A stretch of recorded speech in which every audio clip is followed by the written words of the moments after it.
Salam sejahtera. Halo semuanya. Perkenalkan, nama saya Pinaria Kristina Huta Barat. Saya guru di SMP Negeri 1 Barus, Kabupaten Tapanuli Tengah. Di sini saya akan menyampaikan video pembelajaran tentang materi berita. Pernahkah kalian membaca, mendengar, atau menonton informasi tentang suatu peristiwa? Tentu pernah, bukan? Karena mungkin kalian pernah membaca di media cetak, di koran, atau mendengar dan menonton di radio dan televisi. Nah, itu disebut dengan berita. Pada pertemuan ini, kita membahas materi berita. Disimak ya, video pembelajarannya adalah sebagai berikut. Kamus Besar Bahasa Indonesia, berita adalah kabar, cerita, atau keterangan mengenai kejadian atau peristiwa. Sedangkan teks berita adalah suatu teks yang berisi informasi mengenai suatu hal, kejadian, atau peristiwa yang terjadi dan masih hangat dibicarakan oleh banyak orang. Sebuah berita harus berdasarkan fakta, tapi tidak semua fakta diangkat menjadi sebuah berita. Isi teks berita. Yang pertama, mendapatkan informasi. Yang kedua, menambah wawasan. Yang ketiga, sebagai pelajaran hidup. Teks berita. Yang pertama, berita langsung.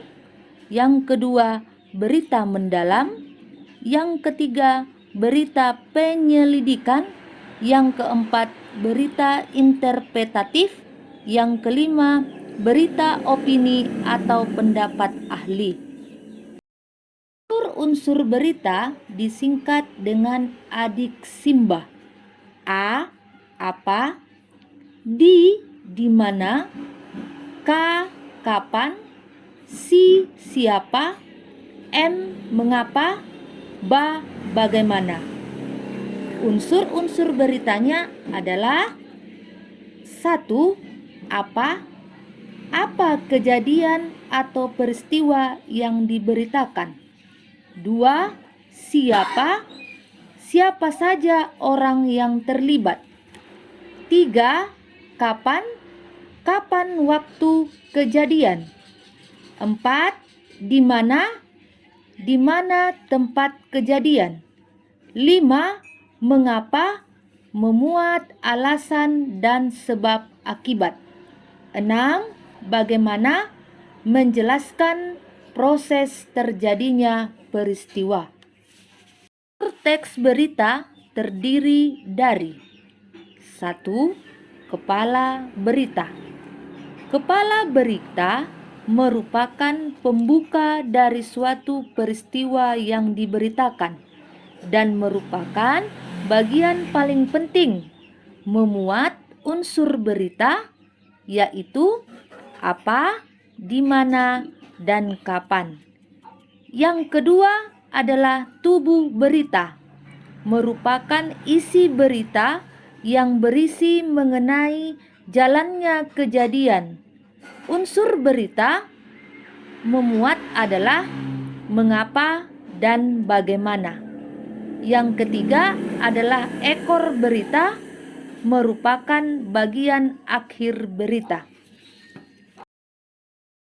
Kaidah kebahasaan teks berita terdiri dari 1.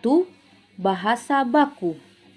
Bahasa baku adalah bahasa yang standar, sifatnya universal, dan sebagian besar kalangan masyarakat mudah untuk memahaminya.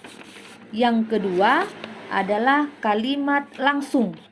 Kalimat langsung ditandai dengan tanda petik ganda dan disertai keterangan pernyataan penggunaan kalimat langsung ini terkait dengan pengutipan pernyataan-pernyataan oleh narasumber berita. Kalimat tidak langsung adalah lawan kalimat langsung, ditandai dengan konjungsi tanda bahwa.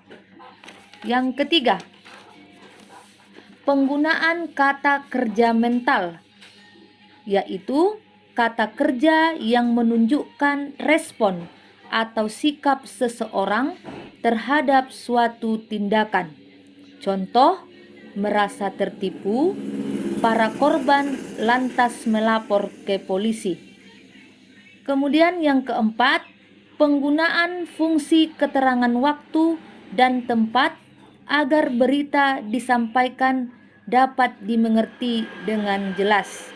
Yang kelima, penggunaan konjungsi temporal terdiri dari kemudian, sejak, setelah, awalnya, dan akhirnya. Konjungsi ini biasanya ditemukan pada struktur peristiwa yang menjelaskan berita secara kronologis atau urutan waktu. Itulah materi tentang teks berita. Sampai jumpa.